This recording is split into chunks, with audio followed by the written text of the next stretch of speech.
Subscribe பண்ண சொல்லு YouTube.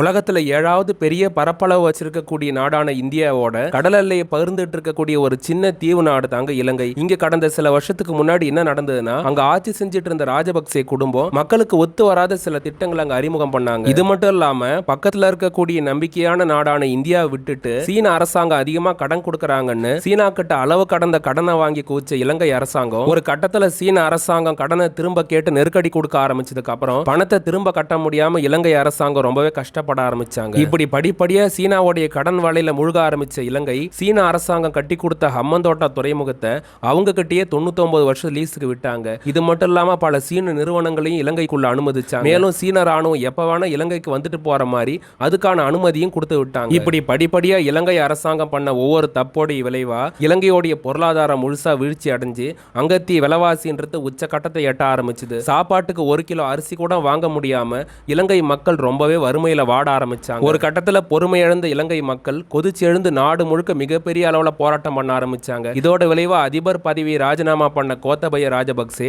நாட்டை விட்டே தப்பிச்சு வெளியேறினாரு. ஆனா அப்பவும் கோவம் தீராத இலங்கை மக்கள் அதிபர் மாளிகையை முழுசா சூறையாடினாங்க. இந்த மாதிரி சில வருஷத்துக்கு முன்னாடி இலங்கையில் நடந்த சம்பவத்தை மறுபடியும் ஏன் நான் உங்களுக்கு ரிமெம்பர் பண்ணி சொல்றேன்னா, அதுக்கான ஒரு முக்கியமான காரணம்ன்றது இருக்குது. இப்படி சில வருஷத்துக்கு முன்னாடி இலங்கையில் நாம பார்த்த காட்சிங்க தான் இப்ப சில நாளுக்கு முன்னாடி இந்தியாவோட மிகப்பெரிய அளவுல பார்டர்ஸை ஷேர் பண்ணிக்கக்கூடிய வங்கதேச நாட்டிலேயே அரங்கேறி இருக்குது. அரசு வேலை வாய்ப்புல இடஒதுக்கீடு சம்பந்தமான ஒரு வழக்குல வங்கதேசத்தோடைய ஹைகோர்ட் கொடுத்த ஒரு தீர்ப்போடைய விளைவா ஒட்டுமொத்த வங்கதேசமே பத்தி எரிய ஆரம்பிச்சது. இந்த தீர்ப்புக்கு எதிராக வங்கதேசத்துல இருக்கக்கூடிய ஸ்டூடெண்ட்ஸ் எல்லாருமே ரோட்ல இறங்கி போராட ஆரம்பிச்சாங்க. ஒரு மாசத்துக்கு மேல நீடிச்சுக்கிட்டு இருந்த இந்த போராட்டத்தப்ப வங்கதேச பிரதமர் ஷேக் ஹசீனா ஒரு மீடியாவுக்கு பேட்டி கொடுத்தாங்க. அந்த பேட்டியில அவங்க அவசரப்பட்டு விட்ட ஒரு வார்த்தை அது வரைக்கும் வங்கதேசத்துல கோட்டாவுக்கு எதிராக நடந்துட்டு இருந்த போராட்டத்தை ஷேக் ஹசீனாவுக்கு எதிரான போராட்டமா உருமாற வச்சு கடைசியா தன்னுடைய பதவியை ராஜினாமா பண்ணிட்டு வங்கதேசத்துல இருந்து தப்பிச்சு இந்தியாவுல வந்து தஞ்சம் அடைகிற அளவுக்கு ஷேக் ஹசீனாவை தள்ளன அந்த வார்த்தை என்ன, அதே போல அந்த வார்த்தைக்கு பின்னாடி இருக்கக்கூடிய வங்கதேச விடுதலை வரலாறை பத்தியும் இது மட்டும் இல்லாம வங்கதேசமே பத்தி எறிகிற அளவுக்கு நடந்துட்டு இருக்கக்கூடிய இந்த போராட்டத்துல எதிர்கட்சிகளோட கைகோத்துன்னு செயல்படக்கூடிய அந்த வல்லரசு நாடு யாருன்றத பத்தியும் ஷேக் ஹசீனா என்ன சொல்லிருக்காங்கன்னு இந்த வீடியோல முழுசா நாம பார்ப்போம். வீடியோக்குள்ள போறதுக்கு முன்னாடி நம்ம ஆலின் தமிழ் சேனலை மறக்காம சப்ஸ்கிரைப் பண்ணிக்கோங்க. நம்ம சேனல்ல டிஃபென்ஸ் சம்பந்தமான இன்ஃபர்மேஷன்ஸை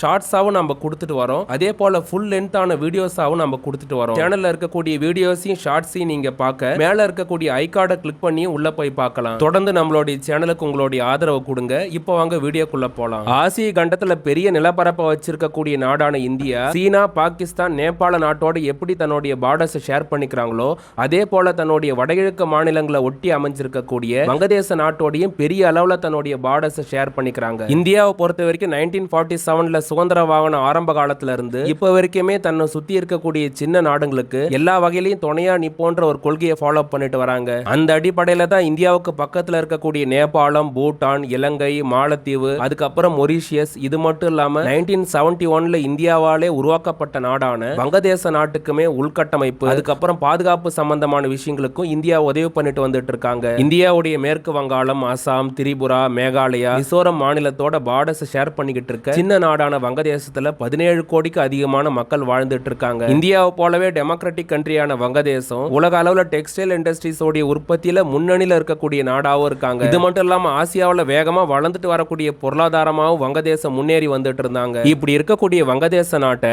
கடந்த 2009ல இருந்து தொடர்ந்து 15 வருஷமா ஆட்சி செஞ்சுக்கிட்டு வர்றவங்க தான் வங்கதேச நாட்டுடைய சக்தி வாய்ந்த தலைவரா பார்க்கப்படக்கூடிய பிரதமர் ஷேக் ஹசீனா. பிரதமர் ஷேக் ஹசீனா தலைமையில படிப்படியா வளர்ந்துட்டு வந்த வங்கதேச நாட்டுக்கு இந்த 2024ன்றது ரொம்ப முக்கியமான வருஷமா இருந்தது. ஏன்னா இந்த 2024ல தான் வங்கதேசத்துக்கான பிரதமரை தேர்ந்தெடுக்கக்கூடிய நாடாளுமன்ற தேர்தல் அங்க நடந்தது. தொடர்ச்சியா 15 வருஷமா ஷேக் ஹசீனா ஆட்சியில இருந்ததுனால மறுபடியும் ஷேக் ஹசீனா ஆட்சிக்கு வருவாங்களா இல்ல எதிர்க்கட்சிங்க ஆட்சிக்கு வருவாங்களான்ற கேள்விக்குறியோடைய வங்கதேசத்தோடைய நாடாளுமன்ற தேர்தலை 3 முக்கியமான நாடுங்க கண்காணிச்சிட்டு இருந்தாங்க. ஒன்னு வங்கதேசத்தோட மிகப்பெரிய அளவுல பார்டர்ஸ் ஷேர் பண்ணிக்கக்கூடிய இந்தியா, அதுக்கப்புறம் வங்கதேசத்துக்குள்ளார எப்படியாவது கால் பதிச்சு அங்க இருந்து இந்தியாவுக்கு தொல்லை கொடுக்கணும்னு நினைக்கக்கூடிய சீனாவும் உலக வல்லரசான அமெரிக்காவும் தான். இந்த 3 நாடுங்க தான் வங்கதேச வங்கதேசத்தோட எலெக்ஷன் ரிசல்ட் என்ன வரும்னு சொல்லி எதிர்பார்த்து காத்துக்கிட்டே இருந்தாங்க. கடைசியா கருத்து கணிப்புங்க எல்லாத்தையும் பொய்யாக்கி ஷேக் ஹசீனா தான் வங்கதேசத்தோடைய பிரதமரா 4வது முறையா பொறுப்புக்கு வந்தாங்க. ஷேக் ஹசீனாவை எடுத்துக்கிட்டா எப்பவும் இந்தியா செஞ்ச உதவிகளை மனசுல வச்சு இந்தியாவுக்கு முன்னுரிமை கொடுக்கக்கூடிய ஒரு தலைவரா இருந்துட்டு இருக்காங்க. சில மாசம் நல்லபடியா போயிட்டு இருந்த ஷேக் ஹசீனாவுடைய ஆட்சிக்கு மிகப்பெரிய சிக்கலை கொடுக்கக்கூடிய செய்தியா ஜூன் 5, 2024 அன்னைக்கு வங்கதேசத்தோடைய ஹைகோர்ட் ஒரு தீர்ப்பா கொடுத்திருந்தாங்க. அதாவது இந்த தீர்ப்புல என்ன சொல்லப்பட்டிருந்ததுன்னா, வங்கதேச விடுதலை போராட்ட வீரர்களுடைய குடும்பத்துக்கு அரசாங்க வேலை வாய்ப்புல குறிப்பிடத்தக்க அளவுக்கு இடஒதுக்கீடு கொடுக்கணும்னு பிரதமர் ஷேக் ஹசீனா தலைமையிலான அரசாங்கத்துக்கு கோர்ட் உத்தரவிட்டு இருந்தாங்க. கோர்ட் உத்தரவுப்படி விடுதலை போராட்ட வீரர்களுடைய குடும்பத்துக்கு ஷேக் ஹசீனாவுடைய அரசாங்க இடஒதுக்கீடு அறிவிக்க இதுக்கு எதிர்ப்பு தெரிவிச்சு நாடு முழுக்க மாணவர்கள் காலேஜுக்கு போறதை விட்டுட்டு ரோட்ல இறங்கி இடஒதுக்கீடுக்கு எதிராக மிகப்பெரிய அளவுல போராட்டம் பண்ண ஆரம்பிச்சாங்க. இந்த இடஒதுக்கீடு விஷயத்தை எடுத்துக்கிட்டா ஏற்கனவே ஷேக் ஹசீனாவுடைய அப்பா முஜிபுர் ரஹ்மான் நாடு சுதந்திர வாங்கின ஆரம்ப காலத்திலே விடுதலைக்காக போராடினவங்களுக்காக 30% இடஒதுக்கீடு கொடுத்திருந்தார். அடுத்தபடியா ஒரு 25 வருஷம் கடந்து 2000 ஆண்டுக்கு அப்புறம் இந்த இடஒதுக்கீடு சட்டத்துல சில திருத்தங்களை பண்ணி விடுதலை போராட்ட வீரர்களுடைய பசங்க பேர பசங்க அவங்களுக்குமே இதுல இடஒதுக்கீடு உண்டுன்ற மாதிரி சட்டம் கொண்டு வந்தாங்க. இதனால வங்கதேசத்துல மெரிட் மூலமா வேலைக்கு வர்றவங்களுடைய அளவுன்றது 44% ஆகும். அதுவே இடஒதுக்கீடு மூலமா வர்றவங்களுடைய அளவுன்றது 56% ஆகும் மாறி போயிருந்தது. வங்கதேசத்துல 2015 இருந்தே வேலை வாய்ப்பு இன்மன்றது அதிகமாயிட்டே ஒரு பக்கம் போயிட்டு இருக்கு. இன்னொரு பக்கம் அரசாங்க வேலை வாய்ப்பு எட்டி பிடிக்கலான்னு பார்த்தா அதுலயே இந்த இடஒதுக்கீடுன்றது எங்களுக்கு பெரிய தடையா இருக்குது. வங்கதேச அரசாங்கத்துக்கிட்ட மாணவர் அமைப்புங்க அதிக அளவுல வலியுறுத்திட்டு வந்தாங்க. வங்கதேச மாணவர்கள் இடஒதுக்கீடுக்கு எதிராக இப்பதான் ரோட்ல இறங்கி போராடுறாங்கன்றது கிடையாது. இதுக்கு முன்னாடியே சில வருஷத்துக்கு முன்னாடி 2018 இடஒதுக்கீடுக்கு எதிராக மாணவர் அமைப்புங்க நாடு முழுக்க பெரிய அளவுல போராட்டம் பண்ணாங்க. மாணவர்களுடைய போராட்டம்ன்றது ரொம்பவே உச்சகட்டத்தை எட்டந்தனால அப்ப வங்கதேசத்தை ஆட்சி செஞ்சுக்கிட்டு இருந்த ஷேக் ஹசீனாவுடைய அரசாங்கம் இந்த இடஒதுக்கீடு முறையை ரத்து பண்ணி அறிவிப்பு வெளியிட்டாங்க. அதோட விளைவா நாடு முழுக்க ரொம்ப உக்கிரமா நடந்துட்டு இருந்த இந்த போராட்டம்ன்றது ஒரு வழியா முடிவுக்கு வந்து அமைதியான சூழ்நிலை திரும்பிச்சு. ஆனா இப்ப வங்கதேசத்தோடைய ஹைகோர்ட் இந்த இடஒதுக்கீடு முறையை மறுபடியும் கொண்டு வாங்கன்னு சொல்லி ஷேக் ஹசீனாவுடைய அரசாங்கத்துக்கு கொடுத்த தீர்ப்போடைய விளைவா அமைதியா இருந்த வங்கதேச நாடுன்றது மாணவர்களுடைய போராட்டத்தால கட்டுக்கடங்காம பத்தி எரிய ஆரம்பிச்சு. ஜூன் மாசம் தொடக்கத்துல இடஒதுக்கீடுக்கு எதிராக தொடங்கின மாணவர்களுடைய போராட்டம்ன்றது நாளுக்கு நாள் அதிகமாகி வங்கதேசமே ஸ்தம்பிக்கிற அளவுக்கு மிகப்பெரிய போராட்டமா மாறுச்சு. இதனால இந்த போராட்டத்தை எப்படியாவது கட்டுப்படுத்தியே ஆகணும்னு நினைச்ச ஷேக் ஹசீனாவுடைய அரசாங்கம் போலீஸையும் களமிறக்குனாங்க, அதே போல ராணுவத்தையுமே களமிறக்கி இருந்தாங்க. ஆரம்பத்துல அமைதியா மாணவர் அமைப்புகளுடைய போராட்டமா இருந்து அதுக்கப்புறம் ஆளுங்கட்சி எதிர்கட்சிங்க நேரடியா மோதக்கூடிய ஒரு போராட்ட களமா மாறி கடைசியா ஒட்டுமொத்த வங்கதேசத்தோடைய அமைதியுமே இதனால சீர்குலைஞ்சு போச்சு. நாடு முழுக்க நடந்துட்டு இருந்த இந்த போராட்டத்தில் ஏற்பட்ட கலவரங்களுடைய விளைவா இது வரைக்குமே 300க்கு அதிகமான அப்பாவி மக்களுடைய உயிர் பறிபோய் இருக்கிறதா சொல்லப்படுது. ஒரு பக்கம் ஒரு மாசத்துக்கு மேல மாணவர்களுடைய போராட்டம் நடந்துட்டு இருக்கு. இந்த சமயத்துல ஜூலை 14, 2024 அன்னைக்கு வங்கதேச பிரதமர் ஷேக் ஹசீனா அங்க இருக்கக்கூடிய மீடியாவுக்கு கொடுத்த பேட்டியில சுதந்திரத்துக்காக போராடனவங்களுடைய வாரிசுக்கு இடஒதுக்கீடு கொடுக்காம வேற என்ன ரசாகஸோடைய வாரிசுக்கு நாங்க இடஒதுக்கீடு கொடுக்க முடியுன்ற மாதிரி சொல்லிட்டாங்க. போராட்டக்காரங்களை பார்த்து அவசரப்பட்டு ஷேக் ஹசீனா ரசாகர்ஸ்ன்ற வார்த்தையை விட்டதோட